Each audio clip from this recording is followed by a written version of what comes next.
आसाराम बापू के केस में हमने 3 हफ्ते पहले एक वीडियो बनाई थी जिसमें हमने बताया था कि सुप्रीम कोर्ट में जो उनकी बेल की हियरिंग चल रही है उसमें जो वकील हैं वो बहुत अच्छे हैं और जो बेंच है वो भी बहुत अच्छी है।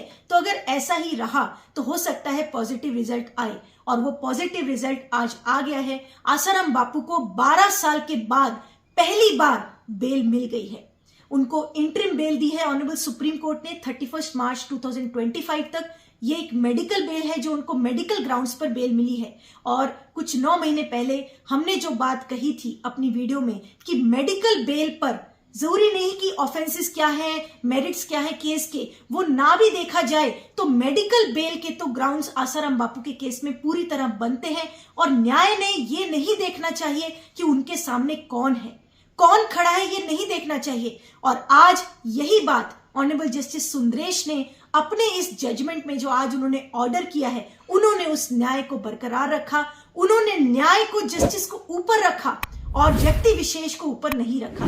और यही बात 9 महीने पहले हमने बोली थी कि मेडिकल बेल का अगर हक सबको दिया जाता है तो वही हक आसाराम बापू को क्यों नहीं? क्या इसलिए कि वो बड़े हैं?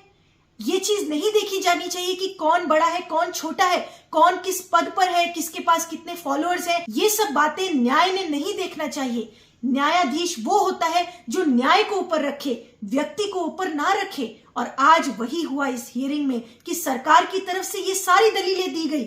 सरकारी वकील जो तुषार मेहता इसमें थे, उन्होंने दलील रखी कि आसाराम बापू एक पावरफुल व्यक्ति है, उनको बेल नहीं दी जानी चाहिए। तो ऑनरेबल जस्टिस सुंदरेश ने कहा कि नहीं, हम न्याय को देखेंगे, हम ये नहीं देखेंगे कि व्यक्ति कौन है।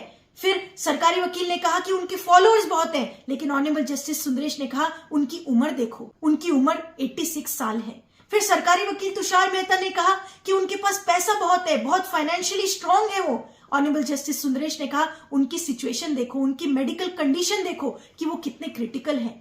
और ये देखकर हमें अच्छा लगा कि जो बात हम कई बार बोले हैं, जब इसी केस में, अहमदाबाद केस में जिसमें उनको आज बेल मिली है, जब इस केस की कन्विक्शन हुई थी अहमदाबाद की सेशंस कोर्ट द्वारा, तब भी हमने ये बात बोली थी, क्योंकि अहमदाबाद के जज के सामने भी सरकार की तरफ से ये सारी बातें रखी गई थी कि वो पावरफुल है, वो पैसों से बहुत स्ट्रांग है, उनके यहाँ पुलिस का आना जाना है, उनके पास फॉलोअर्स बहुत है। ये सारी बातें अहमदाबाद के सेशंस जज के सामने भी रखी गई थी। और बाकायदा उन्होंने अपनी जजमेंट में लिखा कि इस केस में, अहमदाबाद के केस में 12 साल का डिले हम नहीं देखेंगे। कोई और होता तो हम देखते, लेकिन क्योंकि आसाराम बापू एक बहुत बड़े व्यक्ति हैं और जो कंप्लेनेंट पार्टी है वो बहुत छोटी पार्टी है, तो हम इस केस में डिले को नहीं देखेंगे क्योंकि वो बहुत बड़े हैं। और ऐसा अहमदाबाद की जजमेंट में जब देखा मैंने, तब हमने ये वीडियो में बोला था कि न्याय ने ये नहीं देखना चाहिए कि कौन बड़ा है, कौन छोटा है, ये नहीं देखना चाहिए। हाँ, सजा देते हुए भी जब ये नहीं देखना चाहिए कि कौन बड़ा है, तो निर्दोषता देखते हुए भी,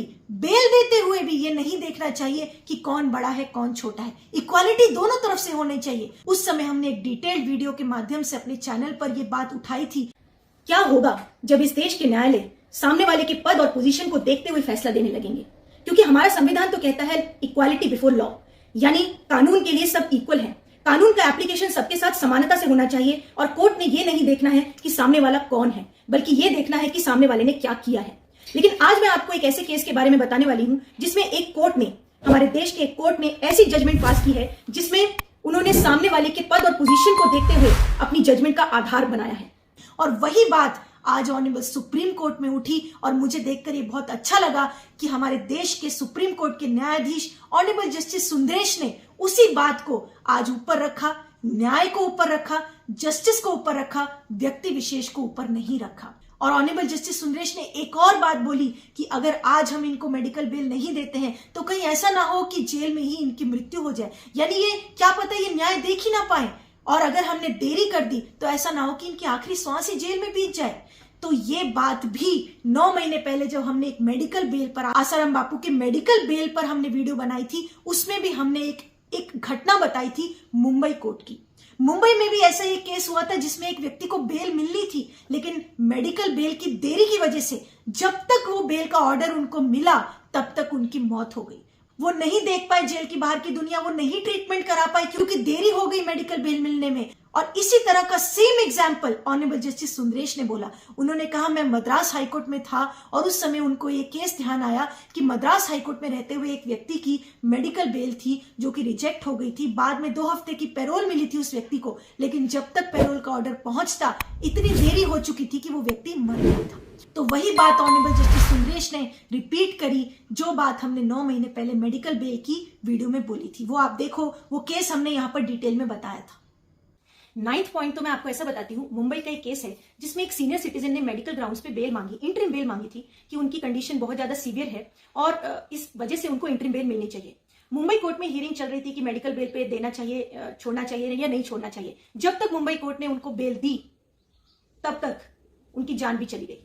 कि मुंबई कोर्ट ने मई 11, 2023 को 6 मंथ्स के लिए मेडिकल बेल दी सुरेश दत्ताराम पवार को, और जबकि वो 9 मई 2023 को ही मर चुके थे। सो मेडिकल बेल की कितनी ज्यादा अर्जेंसी होती है, कितनी ज्यादा क्रूशियल सिचुएशन होती है कि मेडिकल बेल अगर समय पर नहीं दी गई तो किसी की जान भी जा सकती है, और कोई मरी गया उसके बाद से बेल देके भी क्या फायदा। सो मेरिट्स असाइड, केस के क्या फैक्ट्स हैं, केस के क्या एलिगेशंस हैं, उसको सेपरेट करके किसी की अगर जान जाने वाली है, किसी की मेडिकल कंडीशन इतनी क्रिटिकल है, सीवियर है, तो मेडिकल ग्राउंड्स पर ऐसे व्यक्ति को बेल देनी ही चाहिए। हाईकोर्ट और सुप्रीम कोर्ट ने, मैंने आपके सामने कई एग्जांपल्स रखे कि दी है, और ये सारे केस लॉज हैं। और वैसे भी ह्यूमैनिटेरियन ग्राउंड पे ह्यूमन राइट्स है, फंडामेंटल राइट्स है, हर व्यक्ति को अपना मेडिकल ट्रीटमेंट लेने का अधिकार है, जीने का अधिकार है। सो उस जीने के अधिकार को रखने के लिए मेडिकल बेल बहुत इंपॉर्टेंट और अर्जेंट इशू है जो कि अर्जेंटली भी डिसाइड होनी चाहिए। सो इन सब केस लॉज को देखते हुए और सेटल्ड लीगल पोजीशन को देखते हुए मेरा यही कहना है एज अ प्रैक्टिसिंग लॉयर कि आसाराम बापू की इस तरह की मेडिकल कंडीशन को देखते हुए उनको टेम्पररी बेल मिलनी ही चाहिए।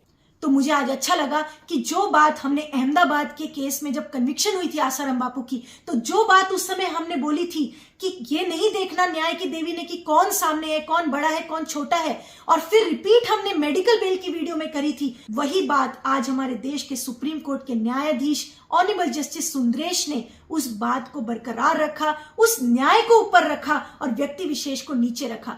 जिस बात को हमने बोला था कि अहमदाबाद के सेशंस जज ने क्यों नहीं फॉलो किया, तो भले ही अहमदाबाद के जज ने फॉलो नहीं किया, लेकिन ऑनरेबल सुप्रीम कोर्ट के ऑनरेबल जस्टिस सुंदरेश जी ने उसको प्रैक्टिकल किया। तो ये देखकर बहुत अच्छा लगा कि ऐसे न्यायाधीश हमारे देश में है कम से कम, क्योंकि अगर ऐसे न्यायाधीश होंगे तो ही इस देश में न्याय बरकरार रह सकता है। ये बात हमने कई बार सुनी होगी कि किसी को सजा देते समय ये नहीं देखना कि कौन बड़ा है कौन छोटा है। कोई कितना भी बड़ा व्यक्ति हो, कितने भी बड़े पद पर हो, तो सजा देते समय उसका पद नहीं देखना, लेकिन बेल देते समय फिर क्यों देखा जा रहा है पद? बेल देते समय क्यों सरकारी वकील बोल रहे हैं कि पद देखो इनका, इनकी पावर देखो, इनके फॉलोअर्स देखो, इनका पैसा देखो? क्यों? जब सजा देते हुए ये नहीं देखना चाहिए। तो यही बात हमने बोली थी उस समय कि ये बेल देते समय भी ये सब बातें नहीं देखनी चाहिए, वो इक्वालिटी होनी चाहिए। और उस इक्वालिटी को आज ऑनरेबल जस्टिस सुंदरेश ने किया, उसको प्रैक्टिकल रूप में दिया। क्योंकि हमने देखा है कि आसाराम बापू के केस में जब भी किसी के सामने, किसी भी जज के सामने मैटर आता है तो वो कुछ ही मिनटों, कुछ ही सेकंडों में फाइल को हटा देते थे, बोलते थे नो नो नो, बेल तो बिल्कुल नहीं, पैरोल बिल्कुल नहीं। अभी रिसेंटली पैरोल मिली थी, लेकिन बेल तो उनको 12 साल में एक बार भी नहीं मिली थी। लेकिन इन न्यायाधीश ऑनरेबल जस्टिस सुंदरेश ने, जो आज आसाराम बापू को इंटरिम बेल दी है, मेडिकल ग्राउंड्स पे भले दी है, लेकिन दी है। और मेडिकल ट्रीटमेंट सबके लिए बराबर होना चाहिए, जो हक सबका इक्वल है, वो उन्होंने इक्वालिटी को बरकरार रखा, न्याय को बरकरार रखा, जस्टिस को ऊपर रखा, व्यक्ति विशेष को नीचे रखा। तो ये देखकर हमें अच्छा लगा। Honourable justice Sundaresh and honourable justice Arvind Kumar की बेंच को मैं धन्यवाद देती हूँ कि जो न्याय की बात हम इतने समय से बोल रहे थे, जो न्याय की बात अहमदाबाद के सेशंस जज को समझ नहीं आई, उन्होंने अपने जजमेंट में लिख दिया कि बड़े हैं इसीलिए हम उनको सजा बड़ी देंगे। तो वो बात आज ऑनरेबल सुप्रीम कोर्ट ने उसका ऑपोजिट करके दिखा दिया कि देश में न्याय की आवश्यकता है। न्याय को ये नहीं देखना है कि कौन बड़ा है कौन छोटा है। और इस तरह के न्यायाधीशों की हमारे देश में जरूरत है, क्योंकि उस समय जब हमने डिटेल एनालिसिस किया था अहमदाबाद की जजमेंट के बारे में, तब हमने ये कंसर्न जताया था कि कल को अगर ऐसा होने लगा कि किसी के पद और किसी के बड़े होने पर यह निर्धारित किया जाएगा कि सजा कितनी देनी है या बेल देनी है या नहीं देनी है, और कन्विक्शन होनी है, एक्विटल होनी है, इस बात का क्राइटेरिया इस चीज से देखा जाएगा कि कौन कितना बड़ा है या किसके कितने फॉलोअर्स है, तो कल को कोई बड़ा बनना ही नहीं चाहेगा, कल को कोई नेता नहीं बनेगा, कल को कोई IAS ऑफिसर नहीं बनना चाहेगा, कल को कोई विवेकानंद नहीं बनना चाहेगा कि भाई फॉलोअर ज्यादा होंगे तो सजा ज्यादा लगेगी, फॉलोअर ज्यादा होंगे तो बेल नहीं मिलेगी। और यही बात आज तुषार मेहता भी बोल रहे थे। लेकिन हमें अच्छा लगा देखकर कि जो गलती अहमदाबाद के सेशंस कोर्ट ने करी, कि जजमेंट देते समय किसी के पद को देखा, वो आज ऑनरेबल सुप्रीम कोर्ट के जस्टिस सुंदरेश ने नहीं देखा और जस्टिस को अपहेल्ड किया। वीडियो देखने के लिए बहुत बहुत धन्यवाद। अगर नए हैं तो चैनल को जरूर सब्सक्राइब कर लेना और लाइक शेयर भी कर देना।